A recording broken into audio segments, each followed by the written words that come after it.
আজ বানিয়ে নিয়েছিলাম পাবদা মাছের ঝাল সর্ষে পোস্ত দিয়ে।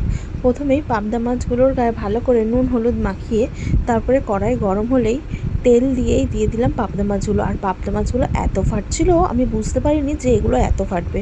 তারপরে এপিটোপিট করে ভালো করে ভেজে আরও যে কটা মাছ ছিল সে কটাও ভালো করে ভেজে নিলাম। তো পাবদা মাছগুলো এত ফাটছিল, আমি ভয়ে ভয়ে দূরে থেকে কোনো মতে মাছগুলোকে উল্টেছি। তারপরে ওই তেলের মধ্যেই কালো জিরে ফোড়ন দিয়ে আর একটুখানি আদা দিয়ে টমেটো দিয়ে আর নুন হলুদ আর লঙ্কা একটুখানি লঙ্কার গুঁড়ো দিয়ে ভালো করে নেড়ে নিলাম। তারপরে সর্ষে দিলাম আর পোস্তর মধ্যে কড়া কাঁচা লঙ্কা বেটে দিয়েছিলাম, সেই কারণে আর আমি লঙ্কার গুঁড়োটা বেশি দিলাম না। তারপরে ঝোলটা ভালো করে ফুটে আসলে ওর মধ্যে যে কটা পাবদা মাছ ছিল সব কটা দিয়ে দিলাম, দিয়ে একটুখানি ঢাকা দিয়ে দিলাম মাছগুলোকে ভালো করে সিদ্ধ হওয়ার জন্য। তারপরে একটু ধনেপাতা কুচি দিয়ে ভালো করে নামিয়ে নিলাম।